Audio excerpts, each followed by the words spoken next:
If you want higher states of consciousness, but what you're doing is becoming more tensed and resistant, it is not the right direction. Or sometimes, very often actually, people create illusory ideas of what is enlightenment. That suddenly everything will disappear and you will live in the blissful flow of life, careless and free. That is not the case either. You become so deeply present, so deeply here and now, absolutely one with everything here and now, that you have no longer luxury of avoidance. You have no longer the luxury of resistance. You are that which you resist. You are that which you avoid. You are everything here and now without exception. Tension clouds clarity, but surrender sharpens your discernment, integration, and transformation. Effortlessness, presence, transcendence, it doesn't mean giving up.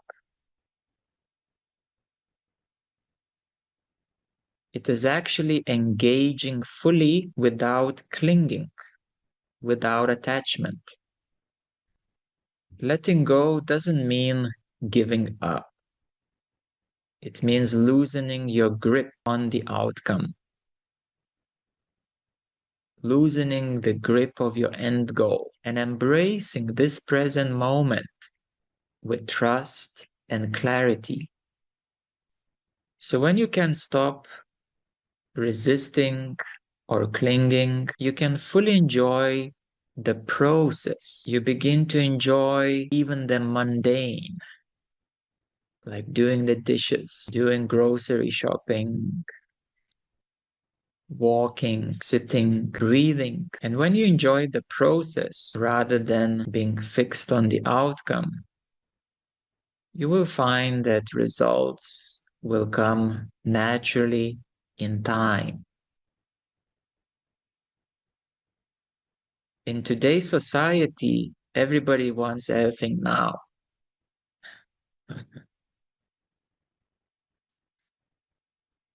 It's the syndrome of instant gratification, but this is very opposite to the natural way. Embracing patience, presence, space. That is why presence is called cosmic consciousness, because you can zoom out of the busyness of civilization. They're so busy living, living, one life after another and another and another and another, reincarnating on a hamster wheel again and again and again, seemingly developing, seemingly progressing to the next lifetime. I'm progressing to my next lifetime. I'm achieving all my goals and results to my next lifetime for a better future, everybody says, to make the world a better place. It seems that the world was better when there were no humans. So what the heck are we doing here?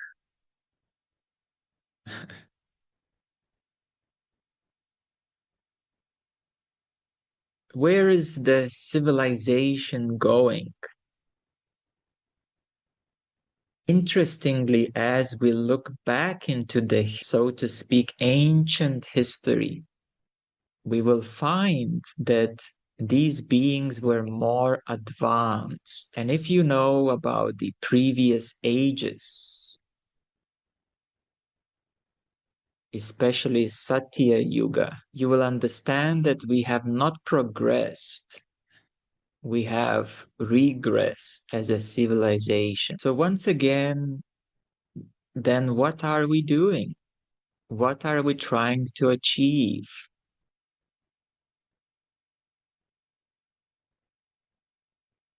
Once we pause for a bit, we can reevaluate our trajectory. And instead of linear achievements, we may reorient towards the inner vertical depth, transcending duality, transcending pinda, physical existence, aligning with higher nature of existence. And once that becomes clear, then we become okay with life as it is. We become okay with ordinary matters of life. On one hand, life is a fleeting experience. On the other hand, the beauty is living in the present moment. And the ultimate goal is not only in self-realization, but complete liberation of the soul and spirit. Life is like a dance. If you treat life as a final step of dance, you miss the beauty of living. As if a dancer would strive towards the finish of the dance. Which dancer wants to finish dancing?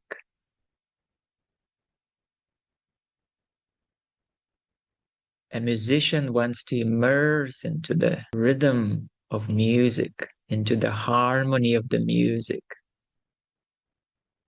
A dancer wants to immerse into the movement, to become one with the movement, with the flow.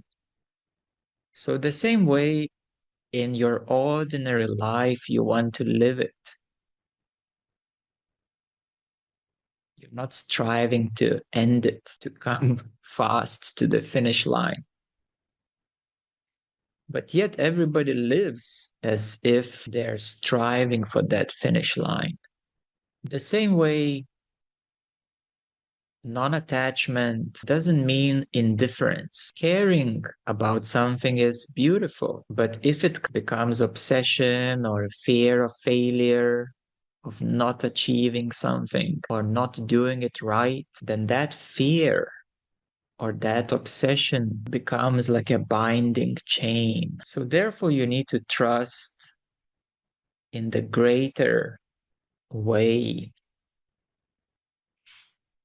in the natural timing of life, and to release the need to control everything. Because when you force something, you disturb the balance. But when you act with patience and harmony, results come to you.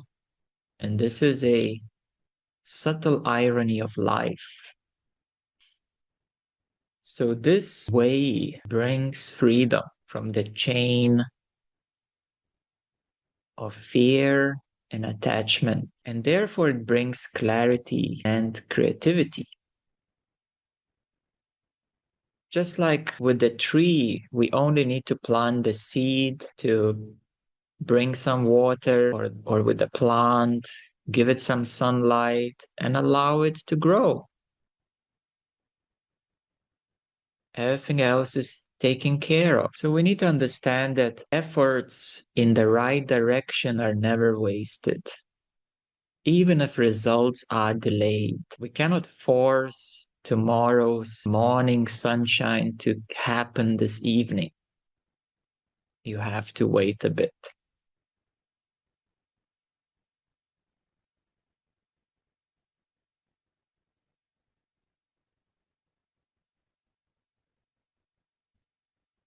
So effortless living is not about achieving mundane results, but it is about living with grace, joy, and freedom. This is how we align with our natural selves. That's why it's called natural self, full consciousness, sahaja.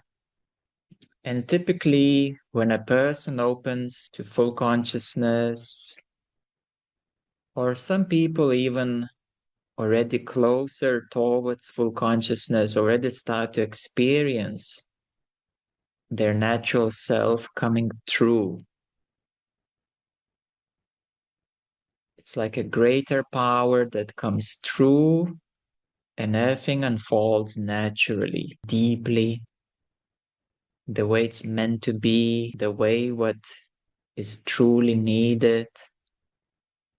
For some people, it takes many years to be in full consciousness until they can fully relax into it, until the previous hamster wheels steam off, expire. Because if on the journey to full consciousness, you were pedaling your bicycle intensely. And when you arrive at full consciousness, you suddenly stop pedaling, but the momentum is still going of your previous efforts. Then you still need time to allow the efforts to subside, the previous momentum to reduce and ultimately stop everything into the present moment. Then you will realize that this present moment is enough. And what you were seeking is for this present moment to fulfill you. But the seeking itself created tensions, resistances, avoidances, and clinging, attaching.